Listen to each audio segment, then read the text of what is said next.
오늘도 주일 예배를 하나님께 영광 돌리는 우리 신대교회 모든 성도님들과 우리 다음 세대 자녀들 삶에 하나님의 풍성한 은혜가 넘치시길 소망합니다.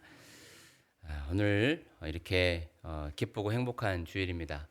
온 세대가 함께 예배드리니 기쁨도 행복도 두 배가 되는 것 같습니다. 우리 옆에 분들에게 이렇게 축복하겠습니다. 성도님은 하나님의 기쁨입니다. 우리 성도님은 하나님의 자랑입니다.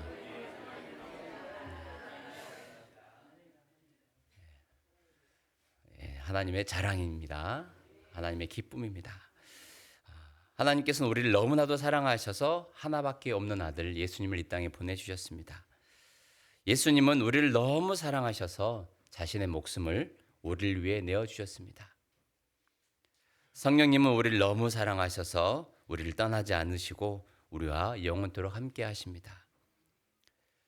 그만큼 우리는 사랑받는 존재요 보배롭고 존귀한 존재라는 사실입니다. 오늘은 특별히 우리를 위해 이 땅에 오신 예수님의 탄생을 기념하는 성탄절을 4주 앞둔 주일입니다. 대림절이라고 우리가 부릅니다. 대림절은 2000년 전에 우리를 위해 이 땅에 오신 아기 예수로 오신 예수님을 기다리는 시간이고, 동시에 언젠가 다시 오실 그 예수님을 소망하며 우리의 신앙을 다시 한번 점검하고 주님께 나아가는 그런 시간입니다. 이 대림절 기간을 통하여서 우리 신대교회 모든 성도들과 각 가정이 주님 오심을 또 기다리며 기대하는 우리 모두가 되면 좋겠습니다. 우리 계속해서 이 대림절을 전후로 예수님의 7가지 선언을 나누었죠. 계속 복습하겠습니다. 첫 번째는 예수님은 이제 좀 말이 좀 통하는 것 같습니다. 역시 복습이 중요한 것 같습니다. 예수님은 생명의 떡으로 오셨기 때문에 예수님을 통하여 우리는 영원한 양식, 생명의 양식을 얻게 된다라는 말씀을 나누었습니다. 지난주에는요, 예수님은 세상의 빛이시다. 어두운 이 세상에 밝은 빛을 비춰주시고 영원한 빛으로 우리를 인도하시는 분이다 라고 말씀을 나누었습니다. 오늘은 세 번째와 네 번째 말씀을 함께 나누려고 합니다. 말씀을 본격적으로 나누기 전에 문제를 하나 내보겠습니다. 나는 누구인지 맞춰보십시오. 여기서 설명하는 나는 누구인지. 나는 길치입니다. 저를 생각하시면 안 됩니다. 그렇게 이 문제를 쉽게 내겠습니까? 나는 싸움을 못합니다. 권사님. 네, 훌륭하신 분이 역시 공부 잘하는 학생 맨 앞자리에 앉아 있는 걸로 못 들은 걸로 하시고, 세 번째, 나는 시력이 안 좋습니다. 나는 쉽게 두려움에 빠집니다. 나는 좀 더럽고 냄새가 납니다. 나는 절대 혼자는 못 삽니다. 나는 밥을 먹어야 삽니다. 누구일까요? 네, 양입니다. 너무 크게 말씀하셨어요. 확신에 찬 나머지. 네, 두 번째만에 맞히셨으니까 우리 권사님 최고입니다. 네. 양에 대해서 설명을 했습니다. 7가지 정도를 말씀을 드렸는데, 이 양에게 무엇이 필요하다라고 생각하십니까? 목자가 필요합니다. 목자가 없으면 절대 살아갈 수 없는 것이죠. 그런데 이 7가지의 설명을 들으면서 이런 생각이 드셨을 것입니다. 내 이야기인데 라는 그런 생각이 드셨을 거라고 생각합니다. 맞습니다. 우리는 양처럼 멀리 내다볼 수 없고 한 치 앞만 쳐다보고 살아갑니다. 바로 눈앞의 것만 바라보며 살아가는 거죠. 쉽게 두려움에 빠집니다. 하루에도 몇 번씩 두려움에 사로잡히는지 모릅니다. 어떻게 살아야 하는지 방법을 몰라서 이리저리 헤매이며 방황할 때가 많습니다. 제대로 살지도 못하는데 또 먹어야 사니까. 우리는 먹으면서 가끔 이런 생각을 합니다. 일도 제대로 못하고 인생을 제대로 못 사는 것 같은데 왜 나는 이렇게 먹고 살아야만 할까? 가끔 그런 자신을 보면서 참 내 자신이 한심하다라는 그런 생각이 들 때도 있습니다.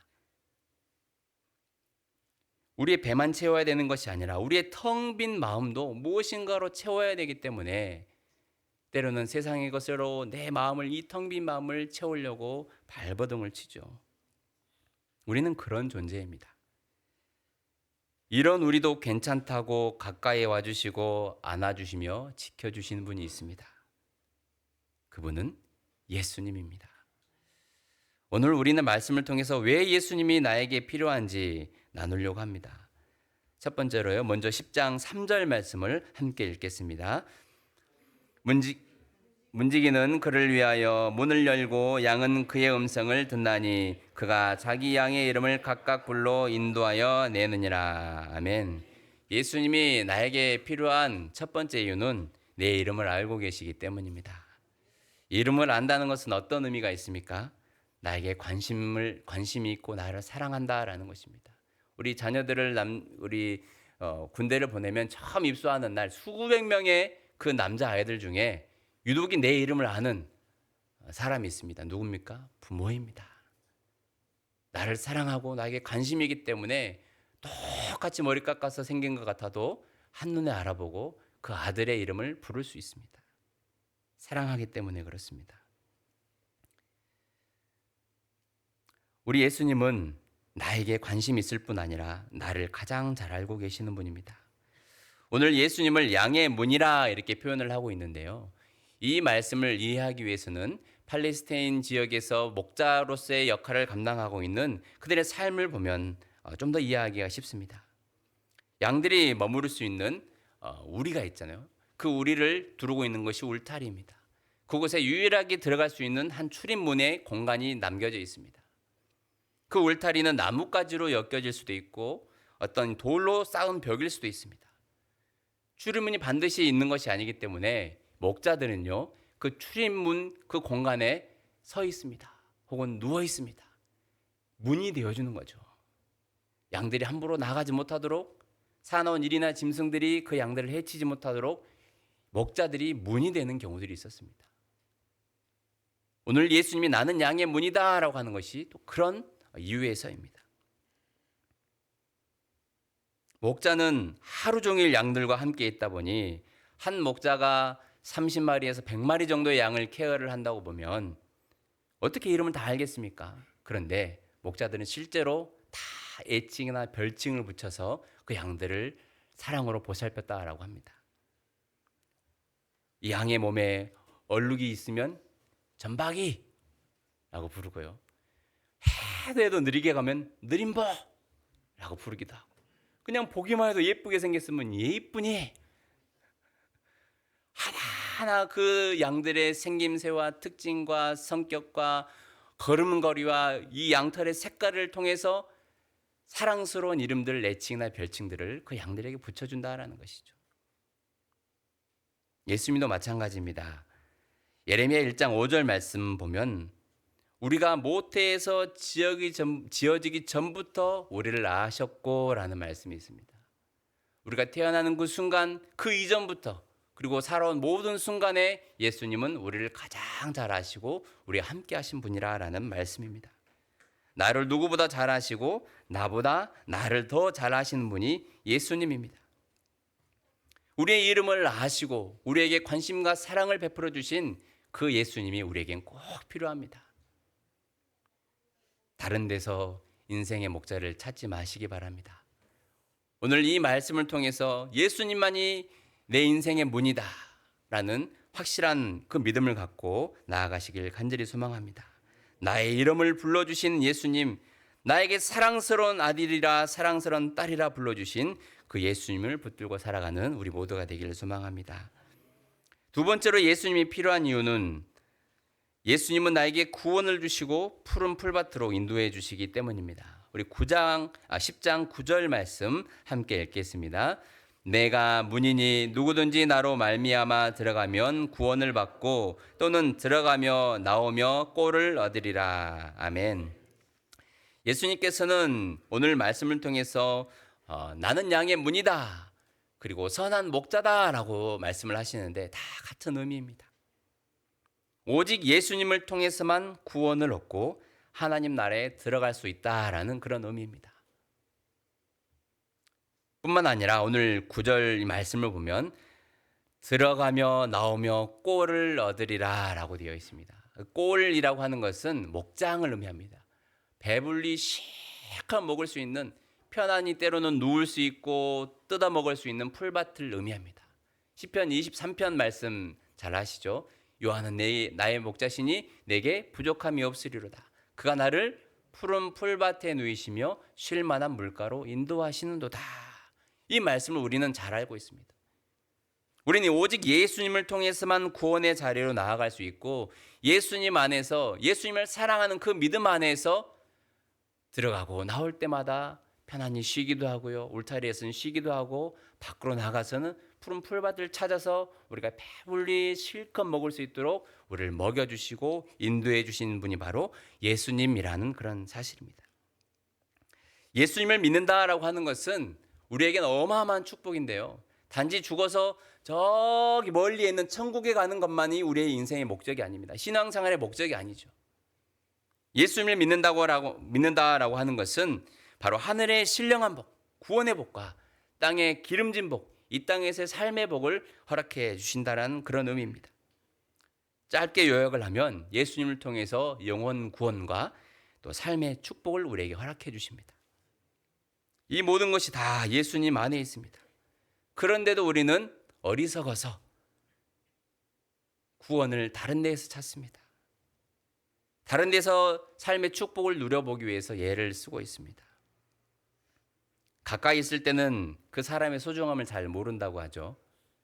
그 사람이 떠나고 나서야 얼마나 그 사람이 나에게 꼭 필요한 존재였는지 알 수 있다라고 이렇게 합니다. 아주 작고 사소한 것마저도 그 사람이 없으면 못할 일을 평상시에는 그냥 누렸던 것이죠. 누가 1년만 한번 예수님 없이 살아보시겠습니까? 선발대로 누가 지원하시겠습니까? 한번 알려주십시오. 그 삶이 어떤지. 근데 만약에 그렇게 예수님 없이 신앙생활하지 않고 1년 떠나서 살았는데 좋으시면 어떻게 하시겠습니까? 좋아할 것이 아니라 가슴치며 통곡하며 주님께 돌아와야 될 그런 인생입니다. 그동안 예수님을 진정으로 안 믿었다는 것이죠. 신앙생활을 하는 것이 아니라 종교생활을 했던 종교인이라는 반증이기 때문입니다. 신앙생활의 목적이 예수님이 아니라 예수님께로부터 얻을 그 무언가였기 때문에 세상으로부터 그런 것들이 채워지면 예수님을 안 찾는 겁니다. 회개해야 될 일입니다. 내가 그동안 잘못 믿었고 예배 안 드니까 이렇게 좋은 걸, 신앙생활 하지 않으니까 얽매이지 않아도 이렇게 좋은 걸 하는 순간 인생의 마지막은 더 이상 내가 감당 못할 영원한 고통으로 우리에게 다가올 뿐입니다. 예수님을 통해서 우리가 얻는 축복은 단지 이 땅에서 먹고 마시는 축복이 아니라 영원한 삶도 더불어 있고 영원한 삶이 주어진 우리에게는 이 땅에서 선한 목자 되신 예수님을 따라갈 때 삶의 축복 또한 있는 것입니다. 예수님 믿고 신앙생활하는 것이 축복이라는 데 혹시 다른 생각이 있으신 분 있으십니까? 오래 신앙생활 하다 보면 예수님이 내 안에 계시는지 예수님을 통해서 내가 어떤 은혜와 축복을 누리는지 이제 도무지 감이 없습니다. 네 살이 네 살 같고 내 살이 네 살 같은 오래된 부부의 그런 어떤 이 결혼 생활과도 비슷하라고도 할 수 있지 않을까요? 이제 예수님을 만난 지 오래되다 보니까 예수님으로부터 얻는 어마어마한 사소한 것부터 놀라운 일까지 우리가 누리고 있는 것들이 많은데 그런 것들이 너무나도 자연스럽게 느껴질 때, 아무런 감각이 느껴지지 않을 때, 아무런 감사가 나오지 않을 때 그것은 신앙생활에 문제가 있는 것이고 내가 진정으로 예수님을 나의 구주로 영접하지 않고 그저 하루하루를 세상에 묻혀서 살아가고 있는 우리의 삶의 모습일지 모릅니다. 내 삶이 만약에 그렇게 무미건조하게 변화되었다면 우리는 신생아를 낳아야 됩니다. 그렇죠. 가정에 아이들이 태어날 때 그때서 웃잖아요. 아이들이 뛰노는 모습을 보면서 속상할 때도 있지만 감당이 안 될 때 그래도 아이들을 통해서 삶의 이유를 찾고 또 기쁨을 회복하는 것처럼 우리 신앙생활이 무엇인가 계속해서 예수님 믿는 처음 믿는 사람의 모습을 통해서 우리가 자극을 받고 하나님의 역사하심을 경험하는 것입니다. 근데 교회가 만약에 전도하지 않고 매일 같은 사람들이 모여서 예배를 드리면 어떤 현상이 일어나냐면 감격이 사라집니다. 물론 그 가운데도 감격이 있을 수 있지만 내가 그동안 너무 오래 예수님을 믿다 보니까 얼마나 이 일이 축복인지를 까마득하게 잊고 살아갑니다. 그런데 이제 막 예수님 믿는 사람이 교회 와서 살아계신 하나님을 만나고 복음을 통해서 새로워지면요, 그때서야 맞다, 예수님을 통해서 우리가 얻는 축복이 저런 축복이 있지. 그동안 인생을 헤매면서 살아오다가 복음을 만났을 때, 예수님을 만났을 때에, 참 목자를 만났을 때 그 감격으로 인해서 막 눈물을 흘리지 않습니까? 때로는 너무나도 삶이 어려운 상황에 처해 있던 사람들이 신앙생활을 시작하자마자 무엇인가 하나님의 선한 손의 도움으로 막 세상의 일들이 또 풀려지기도 합니다. 재정 문제가 해결되기도 하고요, 자녀 문제들이 풀리기도 합니다. 이것은 당연한 신앙생활의 원리이기도 하고 하나님의 살아계시다는 확실한 증거이기도 합니다. 그렇지만 우리가 너무나도 이 신앙생활하는 것에 익숙해져 있으면 그런 것을 잊어버린 채 기대도 안 합니다. 그냥 종교 생활로 같은 시간에 같은 장소에 모여서 형식적인 예배를 드릴 수밖에 없는 우리의 모습이 있습니다. 그렇기 때문에 영혼 구원을 위해서도 우리가 전도를 해야 되지만 내가 살기 위해서도 전도를 해야 됩니다. 한 영혼이 자라나는 모습을 보면서 더불어 기뻐하고 행복할 수 있고 예수님의 살아계심을 함께 누릴 수 있기 때문입니다. 이 자리는 우리 모두가 하나님의 그 살아계심과 나에게 온 생명을 바쳐서 우리에게 새로운 생명을 허락해 주신 그 예수님, 구원의 길을 열어주시고 좋은 거를 먹여주시는 그 예수님 앞에 우리의 마음과 우리의 믿음을 온전히 드릴 수 있는 우리 모두가 되기를 소망합니다. 마지막 세 번째로 예수님이 우리에게 필요한 이유는 바로 선한 목자이기 때문입니다. 우리 오늘 본문 11절부터 15절 말씀까지 함께 읽도록 하겠습니다. 나는 선한 목자라. 선한 목자는 양들을 위하여 목숨을 버리거니와 삭구는 목자가 아니요 양도 제 양이 아니라 이리가 오는 것을 보면 양을 버리고 달아나나니 이리가 양을 물어가고 또 해치느니라.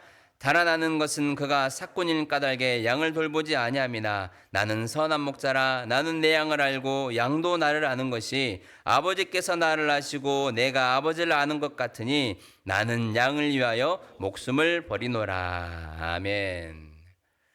예수님께서는 오늘 자신을 걸어 선한 목자라라고 이야기합니다. 왜 선한 목자입니까? 왜 예수님이 참 목자입니까?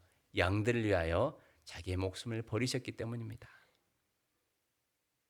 나를 얼마나 사랑하는지, 여러분을 얼마나 사랑하시는지 보여주는 말씀입니다. 이 세상에 다른 누군가의 목숨을 내어놓을 수 있는 사람이 얼마나 있겠습니까? 아깝거든요. 지키고 싶거든요. 본능적으로 자기가 살기 위해서 자기를 택할 수밖에 없는 것이 인간입니다. 얼마 전에 어떤 기사를 통해서 아이와 함께 걸어가다가 아이가 위험에 처해 있는데 그 아이를 구하기에 나서지 못한 그 엄마의 안타까운 이야기가 전해졌습니다. 살리러 가야 되고 그 아이를 건져야 되는데 자기가 다칠까 봐 순간 움찔하는 순간, 망설이는 순간 아이가 이 교통사고를 당한 것이죠. 목숨까지 잃게 되는 그런 상황이 생겼습니다. 우리 사람은 그런 상황이 닥치기 전에는 난 너를 위해서 목숨까지 내놓을 수 있다라고, 난 그만큼 너를 사랑해라고 이야기하지만 막상 그 순간이 되면요, 얼음이 돼버립니다. 순간 내 목숨을 챙기거든요. 저도 아침에 고춧가루 묻은 반찬을 한번 맛을 좀 봐달라는 요청을 했을 때 제 속 버릴까 봐 몇 번을 마다했습니다. 안 된다. 이 빈 속을 고춧가루로 채워서는 안 된다. 이 속 하나 버리는 것도 아까워서 이 이기적인 사람은 저 그렇게 나쁜 사람은 아닌데 혹시라도 말씀 전할 때 이 고춧가루로 인해서 0.01%만의 어떤 해가 될까 봐 또 사람이 이렇습니다. 그 속도 하나 버릴까 봐 무서워가지고 그 조그마한 거 하나 못 집어먹는데 목숨을 바치겠습니까? 그런데 예수님은요, 양을 위해서, 나를 위해서, 온 인류를 위해서 자신의 목숨을 내어주셨습니다. 그러니 참 목자요, 선한 목자라는 것입니다. 요한복음 6장 53절 말씀에 인자의 살을 먹지 아니하고 인자의 피를 마시지 아니하면 너희 속에 생명이 없다라고 말씀을 하셨습니다. 예수님께서는 마지막 최후의 만찬을 제자들과 하시면서 자신의 살과 피를 기념하도록 떡과 포도주를 나누었습니다. 우리가 오늘 이 성찬 예식을 참여하는 것도 2000년 전에 나를 위해서 흘리신 그 피, 찢기신 그 살을 기념하면서 다시 예수님과 연합하기 위해 거룩한 예식에 참여하는 것입니다. 오늘 이 성찬 예식을 참여할 때요, 주님의 살과 피를 직접 우리가 그 당시 2000년 전으로 돌아가서 만질 수는 없지만, 경험할 수 없지만, 이 성찬 예식의 이 빵과 포도주를 통해서 성령 하나님, 예수님의 살과 피를 먹고 마십니다. 저와 연합하게 해주시고 제 모든 연약함이, 나의 모든 불신이, 나의 모든 연약함, 믿음이 다 사라지게 해주시고 강건케 해달라고 간절한 마음으로 함께 기도할 때에, 우리가 육신이 연약할 때 살을 떼다가 붙이기도 하고 피가 부족하면 수혈해서 살아나기도 하잖아요. 예수님의 거룩하신 살과 피를 우리가 먹고 마실 때 우리의 영이 새로워지고 연약한 육신이 강건케 되기도 합니다. 그런 마음으로, 나를 위해 생명 바쳐주신 예수님을 기억하는 마음으로 선한 목자 되신 예수님을 우리가 기념하는 그런 예식으로 이 또 성찬 예식을 함께 참여하면 좋겠습니다. 오늘 나눴던 이 세 가지, 예수님이 나에게 꼭 필요한 이유, 내 이름을 아시고 나를 가장 잘 아시는 분이기 때문에, 그리고 예수님이 나에게 필요한 이유는 무엇입니까? 두 번째로 나누었던 말씀 가운데 나에게 구원을 주시고 푸른 풀밭으로 인도해 주시는 분이기 때문에, 마지막으로 나를 위해 생명도 주실 만큼 우리를 사랑하시는 선한 목자이기 때문에 그렇습니다. 오늘 이 말씀을 통해서 다시 한번 예수님에 대한 우리의 신앙을 점검하고 바른 방향으로 나아가는 우리 모두가 되기를 소망합니다. 이 시간 우리 성찬 예식을 하기에 앞서 먼저 입교 예식을 간단하게 진행하려고 합니다. 입교 예식은 부모의 서약으로 유아 세례를 받은 이들이 자신의 결단으로 교회 앞에 신앙을 고백하고 믿음의 장성함을 이루는 예식입니다. 이 시간을 허락하신 하나님께 감사드리며 기쁜 마음으로 하나님의 백성됨을 확인하는 예식이 되기를 소망합니다.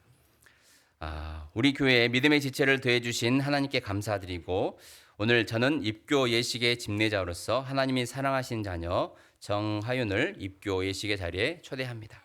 앞으로 나와주시기 바랍니다.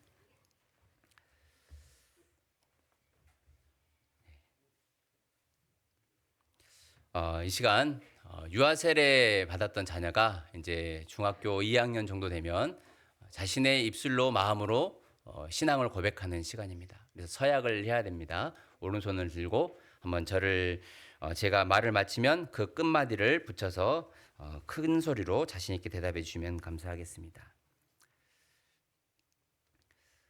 정하윤 학생은 유아 세례를 받을 때에 부모님들이 대신하였던 선서를 하시고 서약과 신앙 고백을 이제는 자기의 것으로 받아들이십니까? 네. 정하윤 학생은 전능하사 천지를 창조하신 하나님을 믿으며 그 독생자 우리 주 예수 그리스도와 그의 구원하여 주심을 믿고 성령을 믿음으로 삼위일체 되신 하나님을 확실히 믿습니까? 정하윤 학생은 교인으로서의 의무와 권리를 바르게 행사하며 교회의 관할과 치리에 복종하고 교회의 덕을 세우는 데 힘쓰기로 서약합니까? 이제 선포하겠습니다. 하나님과 온 회중 앞에서 자신의 믿음을 서약한 우리 정하윤 학생이 본 신대교회 입교인이 되었음을 성부와 성자와 성령의 이름으로 선포하노라. 아멘. 이제는 여러분들이 할 일이 남아 있습니다. 제가 말을 하면 기도로 돕고 사랑으로 돌보겠습니다. 이렇게 힘차게 해주시면 좋겠습니다. 주님께서 명하신 입교 예식에 참여한 성도 여러분, 여기에선 정하윤은 이제 입교인이 되었습니다. 여러분은 우리 정하윤 학생이 주님 안에서 성령님의 인도하심에 따라 거룩한 하나님의 백성으로 그 나라에 들고자 하는 선한 의지와 희망을 지니며 살 수 있도록 기도로 돕고 사랑으로 돌봐 주시겠습니까?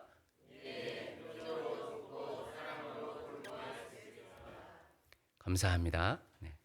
생명의 주관자요 왕이신 하나님, 하나님께서 정하윤을 택하여 거룩한 백성 삼으시고 지혜와 키가 자람과 동시에 하나님에 대한 믿음도 더욱 성숙하도록 지켜주셨습니다. 이제 순을 틔웠으니 더욱 과실이 연그러질 수 있도록 우리 정하윤 학생에게 선한 의지와 열망을 더해 주소서. 그리하여 하나님을 사랑하는 자에게는 모든 것이 합력하여 선을 이룸을 증거하게 하소서. 주 예수 그리스도의 이름으로 기도합니다. 아멘.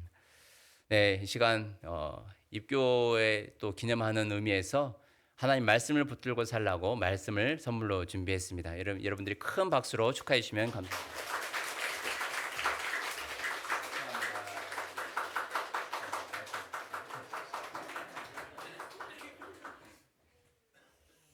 네, 참 감사합니다. 이런 날이 올 줄을 몰랐습니다.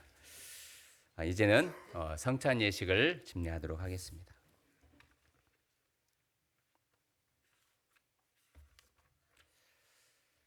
우리 집사님 나오셔서 준비해 주시고요.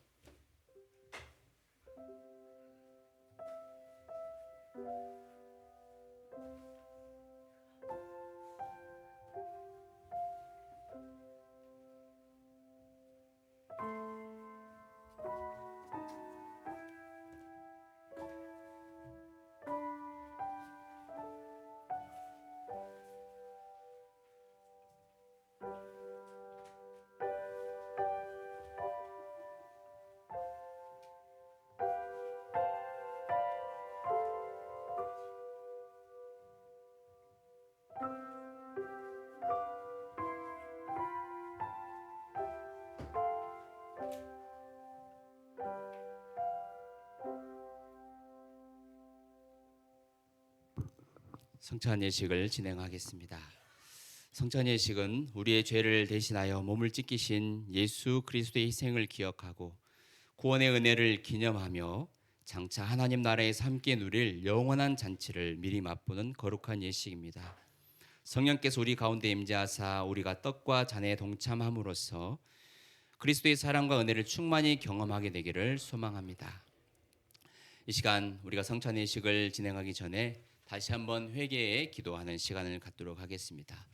주님 앞에 또 하나님 앞에 우리의 모든 잘못을 고하며 진실된 마음으로 나아가도록 하겠습니다. 걸어가신 하나님, 자비로우신 하나님, 저들 죽을 수밖에 없는 죄인들 주님께서 살려주시고 우리의 대신 죽어주시고 영원한 하늘나라 천국을 경험케 하시니 감사합니다. 하나님의 자녀 삼아주셨음에도 불구하고 우리의 삶에는 죄로 얼룩져 있고 죄로 인해 쓰러졌으며 죄에 파묻혀 살아갔습니다. 안 되는 줄 알면서도 주님의 마음을 아프게 하고 그곳으로 향해 나아갔습니다. 죄악의 자리로 나아갔습니다.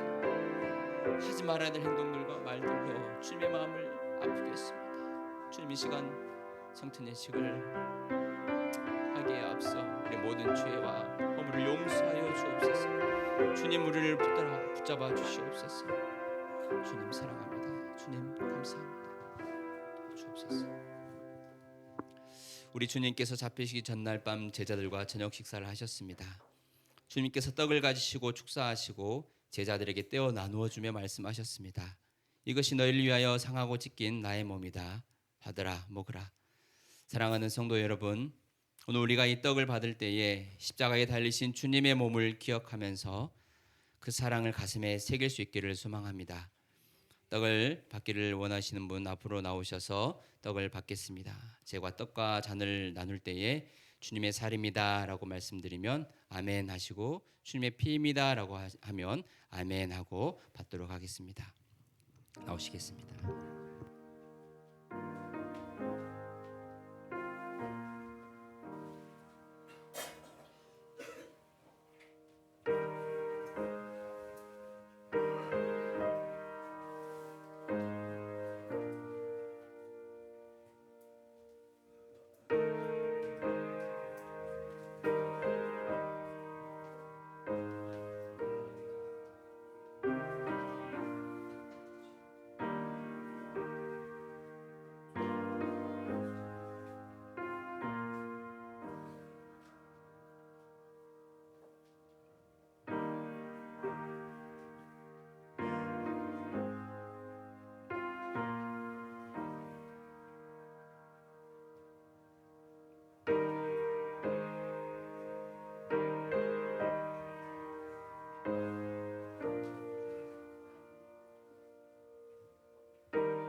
주님께서 식후에 잔을 가지사 따라 주시면서 제자들에게 말씀하셨습니다.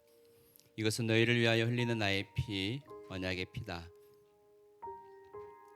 이 피를 받아 마시라. 이 잔을 받을 때에 주님의 생명과 연합되어지는 시간이 되기를 바랍니다.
성찬 예식을 모두 마쳤습니다. 이 시간 잠시 묵상하면서 주님의 살과 피로 연합된 우리가 새 생명을 얻고 영원한 삶을 누릴 수 있는 은혜를 주시도록 그 은혜를 한번 잠시 묵상하는 시간 갖도록 하겠습니다. 묵상하겠습니다.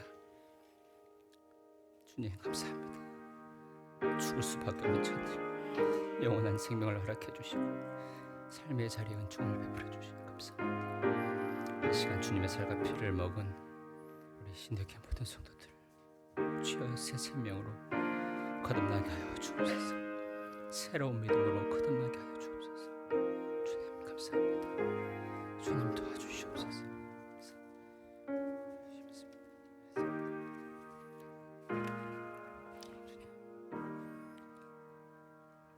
예수님의 이름으로 기도합니다.